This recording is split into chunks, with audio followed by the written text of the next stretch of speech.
नमस्कार शिक्षक मित्रांनो. आजच्या आपल्या व्हिडिओमध्ये आपण HLO मोबाईल ॲपवर माहिती कशी भरावी ही पाहणार आहोत. तर जेव्हा मोबाईलला आपण लॉग इन करू त्यानंतर आपल्याला या प्रकारे स्क्रीन दिसेल. यामध्ये आपल्याला सर्वप्रथम आपला जिल्हा, तालुका, आपला प्रकरण क्रमांक दिलेला असेल तो आपण चेक करून घ्यावा. त्यानंतर आपल्याला यामध्ये इमारतीची अंदाजित संख्या आपल्या नकाशाच्या प्रमाणे त्यामध्ये आपल्याला टाकायची आहे. तसेच त्यामध्ये गणनाघराची अंदाजी संख्या ही आपल्या नकाशामध्ये आपण जे गणनाघरचे क्रमांक टाकले असेल त्यानुसार आपल्याला यामध्ये गणनाघरांची संख्या नोंदवायची आहे.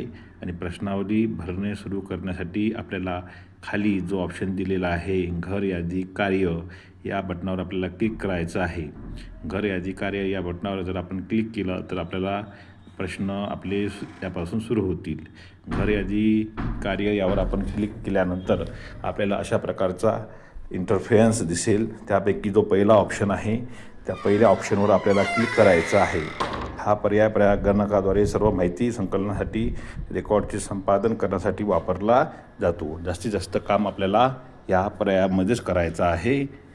आता पहिल्या याला आपण क्लिक केल्यानंतर आपल्याला जो पहिला क्रमांक दिसतो ओळ क्रमांक हा जो शीर्षस्थानी आहे तो ओळ क्रमांक निष्क्रिय आहे, डिसेबल आहे, म्हणजे आपण तिथं काहीच करू शकत नाही. त्यानंतर जो रकाना क्रमांक 2 आहे इमारत क्रमांक, यामध्ये आपल्याला नवीन इमारतीची नोंद करण्यासाठी इमारत क्रमांक प्रविष्ट करायचा आहे. तो आपण 1, 2, 3, 4 या पद्धतीने करू शकतो. मागील वापरलेल्या इमारती क्रमांकासाठी पुनरावृत्ती करा हे बटन वापरले जाऊ शकते. पूर्वी भरलेला कोणताही इमारत क्रमांक निवडण्यासाठी आपल्याला तिथे कॉम्बो म्हणजे ड्रॉप डाऊन बॉक्स दिला आहे. त्यामधून आपण पूर्वी निवडलेल्या क्रमांक त्यामध्ये निवडू शकतो. यानंतर आपल्याला जो पर्याय क्रमांक 3 दिसत आहे तो आहे गणनाघर क्रमांक. पहिल्या इमारतीतील पहिल्या गणनाघरासाठी गणनाघर क्रमांक 0001 हा बाय डिफॉल्ट सेट केलेला आहे. तो त्यामध्ये आपल्याला आपोआप येईल. त्याच्या खाली पुनरावृत्ती करा आणि नवीन अशी बटणे दर्शवलेली आहे. पहिल्या गणनाघराच्या नोंदीदरम्यान पुनरावृत्ती करा बटन निष्क्रिय राहील. त्यानंतर गणनाघरासाठी हे बटन सक्रिय केले जाईल. जर गणनाघर क्रमांक मागील क्रमांकासारखा असेल तर पुनरावृत्ती करा बटन दाबा. नाहीतर जर तुम्हाला नवीन गणनाघर क्रमांक द्यायचा असेल तर नवीन बटनावर क्लिक करायचं आहे. पण यामध्ये विशेष करून पुनरावृत्ती करा हे बटन आपल्याला क्लिक करायचं नाहीच आहे. त्यानंतर पुढे जा यावर क्लिक करा. त्यानंतर आपल्याला एक आपली सूचना दिसेल. त्यामध्ये आपल्याला SEID म्हणजे कुटुंबाने स्वगणना केली आहे होय किंवा नाही असे 2 ऑप्शन दिसतील. त्यापैकी जर त्या कुटुंबाने स्वगणना केली असेल तर आपल्याला होय याच्यावर क्लिक करायचं आहे. होय यावर क्लिक केल्यानंतर आपल्याला अशा प्रकारचा एक इंटरफेस बॉक्स दिसेल. त्यामध्ये आपल्याला 12 अंकी SEID टाईप करायचा आहे. SEID तो कुटुंबाकडे असेल तो त्याला आपल्याला मागायचा आहे आणि तो SEID येथे टाकल्यानंतर आपल्याला त्या कुटुंबाने भरलेली माहिती आपल्याला यामध्ये दिसेल. आणि खाली आपल्याला 3 ऑप्शन दिसतील. यापैकी पहिला ऑप्शन आहे रद्द करा, दुसरा आहे त्यामध्ये एडिट करायचं आणि तिसरा आहे पुष्टी करायचं आहे. कुटुंबाने भरलेली माहिती आपल्याला चेक करायची आहे. जर त्यामध्ये काही जर दुरुस्ती असेल तर आपण एडिट बटनावर क्लिक करू शकतो. आणि नंतर जर माहिती बरोबर असेल तर आपल्याला पुढे जा हे बटनावर क्लिक करायचं आहे आणि त्याला माहिती सबमिट करायची आहे. आता जर कुटुंबाने स्वगणना केली नसेल तर आपल्याला येथे नाही या बटनावर क्लिक करायचं आहे. आणि नाही बटनावर निवडल्यास आपल्याला प्रश्न 4थ्यापासून माहिती भरावी लागणार आहे. तर चौथा प्रश्न आहे जमिनीसाठी मुख्यतः वापरलेले साहित्य. तर साहित्याचा मुख्य भाग हा प्रामुख्याने वापरलेले साहित्य ठरवेल. तर यामध्ये माती, लाकूड, विटा, दगड, कॉन्क्रीट या प्रकारचे ऑप्शन आहेत. तर आपल्याला त्याप्रमाणे योग्य ऑप्शन निवडून पुढे जा या बटनावर क्लिक करायचं आहे. प्रश्न 5 आहे भिंतीसाठी वापरलेले साहित्य. यामध्ये साहित्याचा मुख्य भाग हा प्रामुख्याने वापरलेले साहित्य ठरवेल. जेव्हा बाहेरील पृष्ठभाग प्लास्टर केलेला आणि रंगवलेला असल्यामुळे ओळखणे कठीण असते तेव्हा भिंतीच्या साहित्याबद्दल चौकशी करून आपण ते खात्री करावी. जर माहिती देणाऱ्याला भिंतीच्या साहित्याबद्दल माहिती नसेल तर कोड 0 आपल्याला प्रविष्ट करायचा आहे. योग्य कोड आपल्याला यामधून निवडायचा आहे आणि त्यानंतर आपल्याला पुढे जा या बटनावर क्लिक करायचं आहे.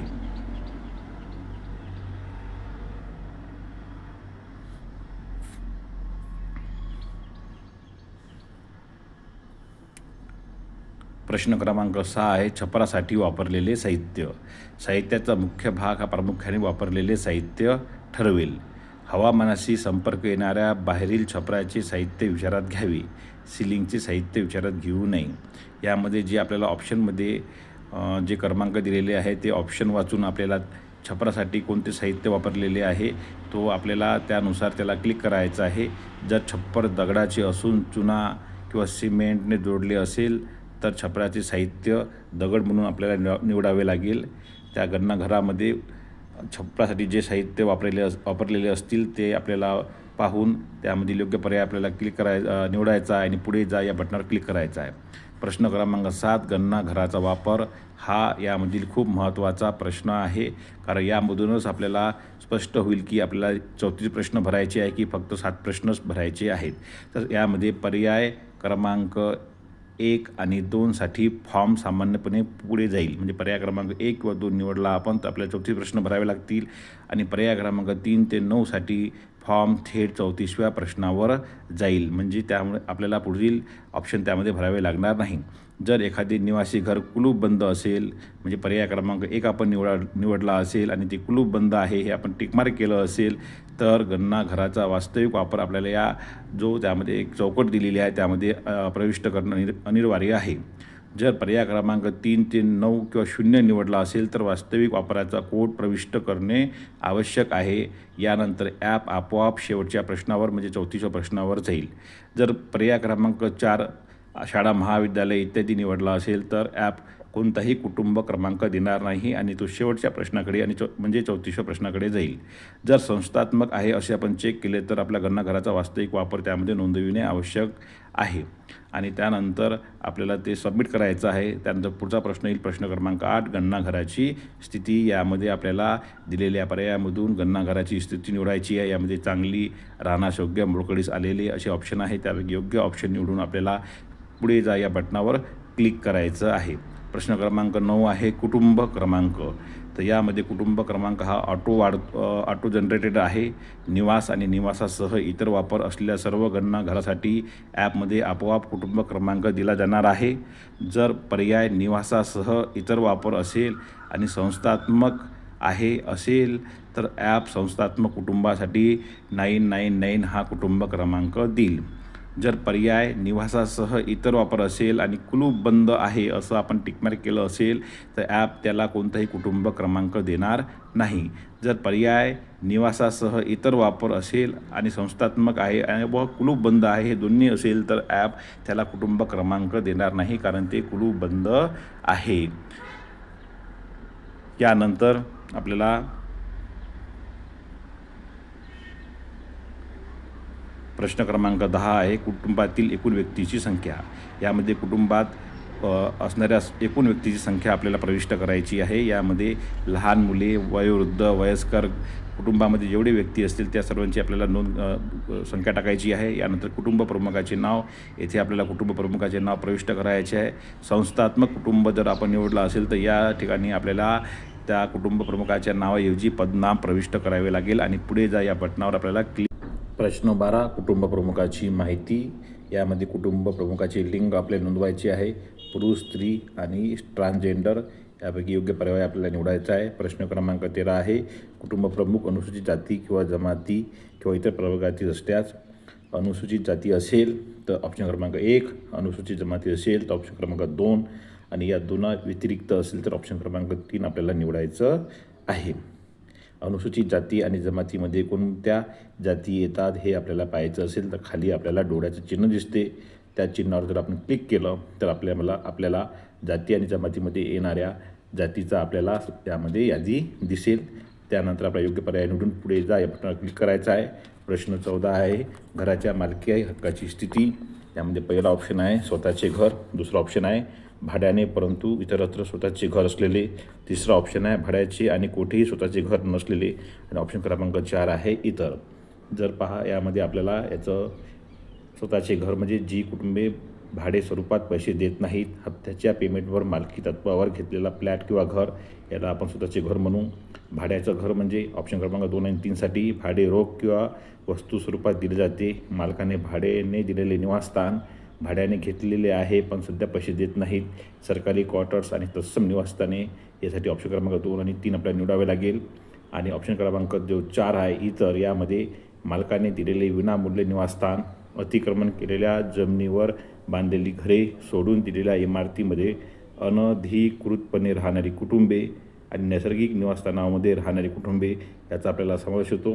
तर क्लिक करायचं आपल्याला आणि पुढे जाऊन नंतर ऑप्शन क्रमांक 15 आहे निवासायोग्य खोल्यांची संख्या. तर यामध्ये निवासायोग्य खोल्यामध्ये कोणत्या खोल्या समावेश येतो? दिवाणखाना, बैठकीची खोली, शयनगृह, अभ्यासाची खोली, जेवणाची खोली आणि नोकऱ्याची खोली, यामध्ये या खोलीचा समावेश होतो. त्यानंतर आहे की निवासायोग्य खोलीमध्ये कोणाचा समावेश होत नाही, तर यामध्ये स्वयंपाकघर, साठवण्याची खोली, स्नानगृह, येण्याजाण्याचा मार्ग, शौचालय, व्हरांडा याचा यामध्ये समावेश होत नाही. गणनाघर ज्यामध्ये एक खोली दुकान किंवा कार्यालय म्हणून वापरली जाते आणि 30 खोली निवासासाठी वापरली जात असेल तर आपल्याला त्यामध्ये खोलीची संख्या 0 टाकायची आहे. एकापेक्षा जास्त कुटुंबे सामायिक केलेली निवासायोग्य खोली वापरत असेल तर कोणत्याही कुटुंबासाठी ती खोली आपल्याला मोजता येणार नाही. यानंतर आपला प्रश्न क्रमांक 16 आहे की कुटुंबात राहत असलेल्या विवाहित जोडप्यांची संख्या. विवाहित जोडप्याची संख्या ही नेहमी एकूण व्यक्तीच्या म्हणजे प्रश्न क्रमांक 10 मध्ये नोंदवलेल्या संख्येपेक्षा जास्त असता कामे नाही. कमाल संख्या ही एकूण वजा 1 म्हणजे असते. जर एखाद्या कुटुंबात 10 व्यक्ती असेल तर यामध्ये आपल्याला 10पेक्षा जास्त संख्या टाकता येणार नाही. जर व्यक्ती एकटीच राहत असेल तर आपल्याला त्यामध्ये 0 असं विवाहित जोडपे 0 आहे असे आपल्याला नोंदवावे लागेल आणि आपल्याला नंतर पुढे जा या बटनावर क्लिक करायचं आहे. प्रश्न क्रमांक 17 आहे पिण्याच्या पाण्याचा मुख्य स्रोत. तर दिलेल्या पर्यायामधून कुटुंबासाठी उपलब्ध असलेल्या पिण्याच्या पाण्याचा मुख्य स्रोत आपल्याला निवडायचा आहे. यामध्ये ऑप्शन क्रमांक 1 आहे प्रक्रिया केलेले पाणी नळाद्वारे, 2 आहे प्रक्रिया न केलेले पाणी नळाद्वारे, 3 विहीर, 4 हातपंप, 5 ट्यूबवेल बोरवेल, 6 झरा, 7 नदी, 8 टँक तळे सरोवर, 9 पॅक बाटलीबद्ध पाणी आणि इतर स्रोत. योग्य पर्याय आपल्याला पुढे जाऊन क्लिक करायचा आहे. प्रश्न क्रमांक 18 आहे पिण्याच्या पाण्याची उपलब्धता असलेला स्रोत. तर पहिला ऑप्शन आहे परिसरात. नंबर 2 आहे परिसराजवळ आणि दूर. तर याचा आपण परिसरात म्हणजे काय, तर परिसरात म्हणजे स्रोत, नळ, विहीर, हातपंप घराच्या किंवा आवाराच्या आत स्थित आहे. दारात पोचलेले पॅक केलेले बाटलीबंद पाणी देखील परिसरात मानले जाते. परिसराजवळ म्हणजे शहरी भागात 100 मीटरच्या आत आणि ग्रामीण भागात 500 मीटरच्या आत असलेल्या पाण्याच्या स्रोताला आपण परिसराजवळ म्हणू शकतो. आणि दूर म्हणजे तर शहरी भागात 100 मीटरच्या दूर आणि ग्रामीण भागात 500 मीटरच्या दूर असलेल्या अंतराच्या पाण्याच्या स्रोताला आपण दूर म्हणजे ऑप्शन क्रमांक 3 निवडायचा आहे. आणि त्यानंतर आपल्याला पुढे जा या ऑप्शनवर क्लिक करायचं आहे. प्रश्न क्रमांक 19 आहे प्रकाशाचा मुख्य स्रोत. घरातील गेल्या 12 महिन्यातील बहुतांश काळासाठी वापरलेल्या प्रकाशाची स्रोताची नोंद आपल्याला करायची आहे. यामध्ये आपल्याला वीज, रॉकेल, सौर ऊर्जा, इतर तेल, ऑप्शन क्रमांक 5 इतर आणि प्रकाशाची सोय नाही असं ऑप्शन दिलेले आहेत. तर वीजसाठी आपल्याला कोड 1 निवडायचा आहे आणि जर रॉकेल असेल तर ऑप्शन क्रमांक 2 निवडायचा आहे. जर अपवादात्मक परिस्थितीत कुटुंब प्रकाशाचा कोणताही स्रोत वापरत नसेल तर कोड क्रमांक 6 निवडायचा आहे. दिलेल्या पर्यायामधून कुटुंबातील प्रकाशाचा मुख्य स्रोताबाबत निवड करून आपल्याला पुढे जा बटनावर क्लिक करायची आहे. प्रश्न क्रमांक 20 आहे शौचालयाची उपलब्धता. यामध्ये आपल्याला केवळ कुटुंबाच्या वापरासाठी, 2 इतर कुटुंबासह सामायिक वापर, 3 सार्वजनिक शौचालय आणि 4 उघड्यावर हे ऑप्शन दिलेले आहेत. गणनाघराच्या आत बाहेर घरगुती नियंत्रणासाठी असलेल्या शौचालयासाठी आपल्याला पर्याय क्रमांक 1 निवडायचा आहे आणि कुटुंबासह सामायिक असेल तर ऑप्शन क्रमांक 2 निवडायचा आहे आणि ऑप्शन जर कुटुंबाकडे शौचालय असेल तर ऑप्शन क्रमांक 3 निवडायचा आणि पुढे जा या बटनावर क्लिक करायचं आहे. प्रश्न क्रमांक 21 आहे शौचालयाचा प्रकार. तर दिलेल्या पर्यायामधून आपल्याला शौचालयाचा प्रकार हा निवडायचा आहे. यामध्ये आपल्याला फ्लश फ्लोर शौचालय, द्विखड्डा शौचालय, एकलखड्डा शौचालय, सेवा शौचालय असे ऑप्शन दिलेले आहेत. तर आपल्याला यामध्ये शहरी भागात जास्त करून फ्लश फ्लोर शौचालय दिसते, त्याला आपण पाईप बल निस्सरण किंवा सेप्टिक टँक निवडायचा आणि ग्रामीण भागात एकल खड्ड्यामधून आपल्याला जो पर्याय आहे तो निवडायचा योग्य पर्याय. आणि योग्य पर्याय निवडल्यानंतर आपल्याला पुढे जा या बटनावर क्लिक करायची आहे. प्रश्न क्रमांक 22 आहे. कुटुंबास उपलब्ध असलेल्या सुविधामध्ये सांडपाणी सोडण्यासाठी जोडलेली व्यवस्था. यामध्ये ऑप्शन क्रमांक 1 आहे बंद गटार, ऑप्शन क्रमांक 2 आहे उघडे गटार, ऑप्शन क्रमांक 3 आहे गटार नसल्यास. यापैकी आपल्याला योग्य पर्याय निवडायचा आहे आणि त्यामध्ये आपल्याला ते सिलेक्ट करायचं आहे. तर यामध्ये पहा, ड्रेनेज सिस्टीम म्हणजे घरातील सांडपाणी आणि इतर द्रव कचऱ्याची विल्हेवाट. सांडपाण्यामध्ये स्वयंपाकघर, स्नानगृह, धुण्याचे पाणी यांचा समावेश होतो. यामध्ये शौचालयातील सांडपाण्याचा समावेश होत नाही. जर शौचालय आणि सांडपाणी या दोन्हीही सामायिक विल्हेवाट असेल तर ड्रेनेज प्रकारावर आधारित योग्य आपल्याला कोड निवडायचा आहे आणि त्यानंतर पुढे जा या बटनावर क्लिक करायचं आहे. प्रश्न क्रमांक 23, परिसरामध्ये स्नानगृहाची उपलब्धता. यामध्ये जर स्नानगृह असेल तर आपल्याला ऑप्शन क्रमांक 1 निवडायचा आहे. 2 छपराशिवाय बंदिस्त स्नानगृह असेल तर 2 निवडायचं आहे आणि नसेल तर ऑप्शन क्रमांक 3 निवडायचा आहे. 1 किंवा अनेक कुटुंबाद्वारे वापरल्या जाणाऱ्या बाथरूम सुविधेसाठी लागू असल्यानुसार कोड 1 किंवा 2 निवडायचा आहे आपल्याला. जर बाथरूम शौचालयासह जोडलेलं असेल तर दोन्ही सुविधा उपलब्ध आहे असले मानले जाईल. नंतर आपल्या पुढे जा बटनावर क्लिक करायचं आहे. प्रश्न क्रमांक 24 आहे स्वयंपाकघराची उपलब्धता. यामध्ये स्वयंपाकघराची उपलब्धता आणि जर स्वयंपाक खोली उपलब्ध असेल तर त्यामध्ये आपल्याला LPG असेल तर ऑप्शन क्रमांक 1 निवडायचा आहे. LPG नसेल तर ऑप्शन क्रमांक 2 निवडायचा आहे. त्यानंतर स्वयंपाक खोलीत न करता बंदिस्तमध्ये खोलीत असेल तर त्यामध्ये सुद्धा आपल्याला योग्य पर्याय निवडायचा आहे. आणि स्वयंपाक जर उघड्यावर करत असेल तर त्यापैकी योग्य पर्याय आपल्याला निवडायचा आहे. यापैकी एकच पर्याय निवडायचा आहे आपल्याला आणि नंतर आपल्याला पुढे जा या बटनावर क्लिक करायचं आहे. प्रश्न क्रमांक 25 आहे स्वयंपाकासाठी वापरण्यात येणारे इंधन. यामध्ये आपल्याला जळाऊ लाकूड, पिकाचा उर्वरित भाग, शेणाच्या गोवऱ्या, कोळसा, लिग्नाईट, लोणारी कोळसा, रॉकेल, LPG, वीज, गोबर गॅस, सौर ऊर्जा आणि इतर हे ऑप्शन दिलेले आहे. यापैकी दिलेल्या पर्यायामधून आपल्याला स्वयंपाकासाठी योग्य पर्याय निवडायचा आणि पुढे जावर क्लिक करायचा आहे. प्रश्न क्रमांक 26 आहे उपलब्ध सुविधामध्ये रेडिओ ट्रान्झिस्टर. कुटुंबाकडे रेडिओ ट्रान्झिस्टर आहे किंवा नाही याबद्दल दिलेल्या पर्यायामधून आपल्याला योग्य पर्यायाची निवड करायचं आहे. परंपरागत रेडिओ असल्यास ऑप्शन क्रमांक 1, मोबाईल स्मार्टफोन असेल तर ऑप्शन क्रमांक 2, इतर कोणत्याही उपकरण ऑप्शन क्रमांक 3 आणि याची सुविधा नसेल तर आपल्याला ऑप्शन क्रमांक 4 निवडायचा आहे. आणि त्यानंतर योग्य पर्याय निवडल्यानंतर आपल्याला पुढे जा या बटनावर क्लिक करायचं आहे. यानंतर प्रश्न क्रमांक 27 दूरचित्रवाणी. कुटुंबाकडे असलेल्या दूरचित्रवाणीबाबत योग्य पर्याय आपल्याला निवडायचा आहे. दूरदर्शन निःशुल्क सेवा असेल तर ऑप्शन क्रमांक 1, DTH सेवा असेल तर ऑप्शन क्रमांक 2, केबल जोडणी असेल तर ऑप्शन क्रमांक 3 आणि इतर कोणती जोडणी जर त्या दूरचित्रवाणीला असेल तर ऑप्शन क्रमांक 4 आपल्याला निवडायचा आहे. आणि जर त्या कुटुंबाकडे दूरचित्रवाणी म्हणजे TV नसेल तर आपल्याला ऑप्शन क्रमांक 5 निवडायचा आहे. योग्य तो पर्याय निवडून आपल्याला पुढे जा या बटनावर क्लिक करायचं आहे. यानंतर प्रश्न क्रमांक 28 इंटरनेटची उपलब्धता. जर इंटरनेट उपलब्ध असेल तर त्यामध्ये आपल्याला लॅपटॉप किंवा संगणकावर असेल तर ऑप्शन क्रमांक 1, मोबाईल किंवा स्मार्टफोनवर उपलब्ध असेल तर ऑप्शन क्रमांक 2 किंवा इतर कोणत्याही उपकरण उपलब्ध असेल तर ऑप्शन क्रमांक 3 निवडायचा आहे. आणि जर त्या कुटुंबाकडे इंटरनेटची सुविधा नसेल तर आपल्याला ऑप्शन क्रमांक 4 निवडायचा आहे. आणि त्यानंतर योग्य पर्याय निवडल्यानंतर आपला पुढचा प्रश्न आहे प्रश्न क्रमांक 29 संगणक आणि लॅपटॉप. यामध्ये होय आणि नाही हे 2च ऑप्शन आहे. जर कुटुंबाकडे घरातील सदस्याकडे लॅपटॉप संगणक असेल तर ऑप्शन क्रमांक 1 होय निवडायचं आणि जर कुटुंबाकडे लॅपटॉप संगणक नसेल तर ऑप्शन क्रमांक 2 निवडायचं आणि नंतर पुढे जा या बटनावर क्लिक करायचं आहे. प्रश्न क्रमांक 30 आहे दूरध्वनी किंवा मोबाईल स्मार्टफोन. कुटुंबाकडे दूरध्वनी सुविधा उपलब्ध आहे किंवा नाही हा पर्याय आहे. यामध्ये जर कुटुंबाकडे लँडलाईन असेल तर आपला ऑप्शन क्रमांक 1 निवडायचा आहे. स्मार्टफोन असेल तर ऑप्शन क्रमांक 2 निवडायचा आहे. इतर मूलभूत मोबाईल असेल साधा मोबाईल तर ऑप्शन क्रमांक 3 निवडायचा आहे. आणि जर कुटुंबाकडे लँडलाईन आणि स्मार्टफोन दोन्ही मोबाईल असेल तर आपल्याला दोन्ही निवडायचा आहे. आणि जर कुटुंबाकडे फोन नसेल तर आपल्याला यामधील ऑप्शन क्रमांक 5 हा निवडायचा आहे. म्हणजे कुटुंबामध्ये उपलब्ध असलेल्या मोबाईलनुसार योग्य पर्याय निवडून आपल्याला पुढे जा या बटनावर क्लिक करायचा. प्रश्न क्रमांक 31 आहे कुटुंबाने धारण केलेली मालमत्तामध्ये सायकल, स्कूटर, मोटरसायकल आणि मोपेड.